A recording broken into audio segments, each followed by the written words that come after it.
नमस्कार, मैं नेहा शर्मा आपके साथ और आप देख रहे हैं जस्ट इंडिया। खबरों के प्रायोजक हैं Oscar super speciality hospital and trauma centre.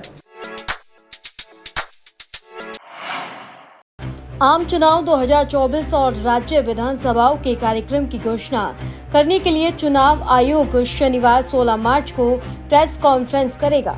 यह नई दिल्ली के विज्ञान भवन में दोपहर 3 बजे से होगी। इसे चुनाव आयोग के सोशल मीडिया प्लेटफॉर्म पर लाइव स्ट्रीम किया जाएगा।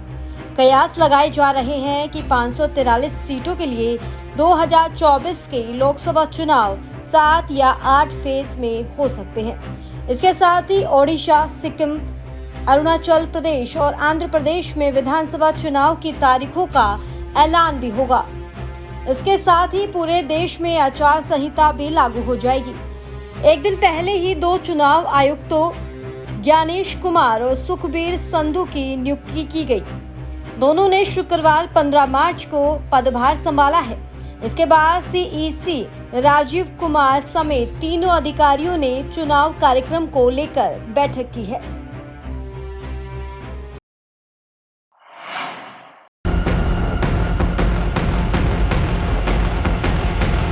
कहते हैं कि सियासत में कुछ भी संभव है, यहाँ कुछ भी हो सकता है। और इसी बीच गठबंधन टूटने के बाद पहली बार पूर्व सीएम मनोहर लाल और पूर्व डिप्टी सीएम दुष्यंत चौटाला की वीरवार को चंडीगढ़ में मुलाकात होती है। तो भाई राजनीति में समय और परिस्थिति के हिसाब से कुछ भी संभव है। बुधवार यानी 13 तारीख को हुई रैली में दुष्यंत चौटाला ने मनोहर लाल और प्रधानमंत्री नरेंद्र मोदी पर जमकर तंज कसे थे। तो वहीं वीरवार को दुष्यंत चौटाला मनोहर लाल से मिलने सीएम आवास कबीर कुटीर पहुंचे थे। दोनों नेताओं के बीच आधे घंटे से ज्यादा समय तक मुलाकात हुई।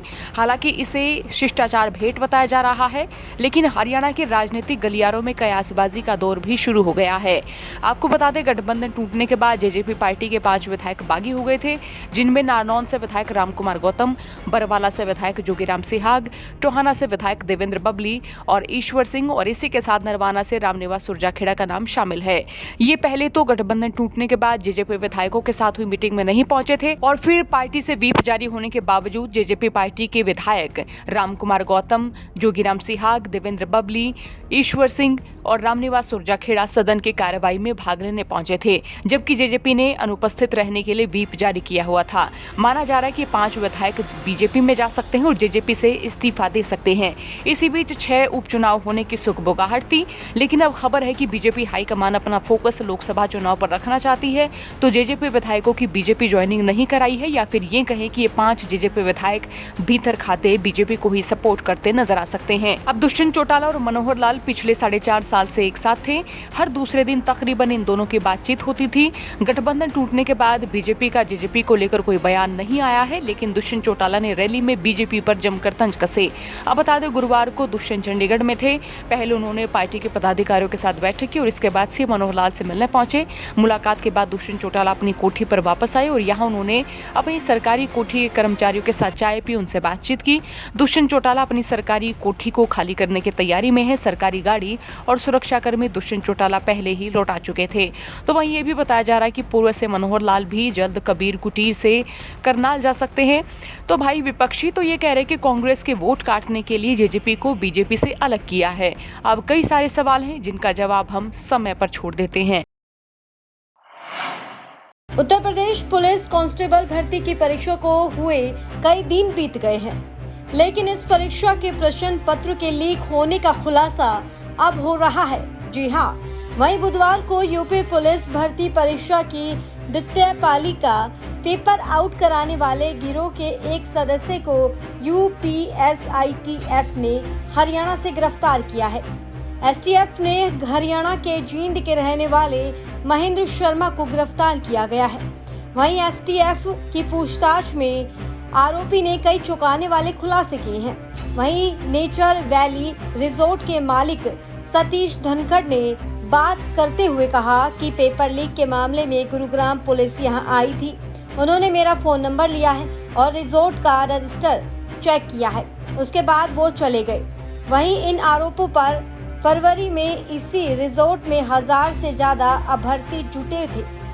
इस पर उन्होंने कहा कि यहाँ ऐसा कुछ भी नहीं हुआ था, ना किसी भी तरह का जुटाव हुआ था। रिजॉर्ट के मालिक सतीश धनखड़ ने सभी आरोपों से इनकार किया है। तहकीकात करने के लिए आई थी, भाई इधर कोई रुका है तो हाँ। तो उन्होंने रजिस्टर देखा था, वो हमने चेक करके चला गया, यहाँ कुछ था ही नहीं। पता नहीं, वे कह रहा था भाई इधर भाई कोई रुका है तो ये बताओ इस डेट में, तो हमने दिखा दिया, रजिस्टर दिखा दिया दोनों मुख हमारे पास दिया, कोई नहीं रुका।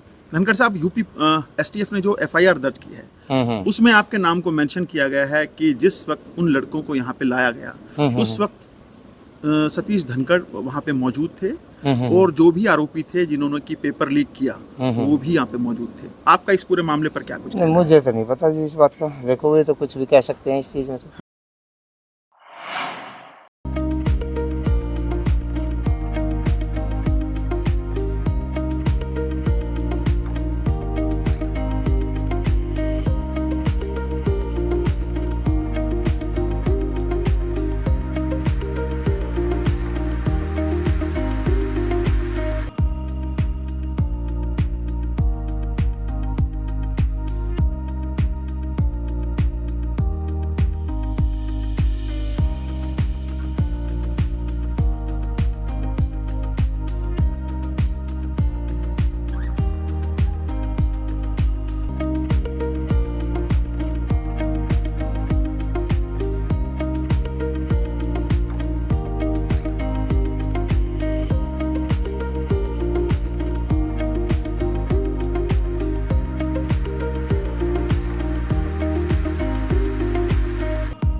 खबरों में फिलहाल इतना ही। देखते रहिए जस्ट इंडिया। नमस्कार।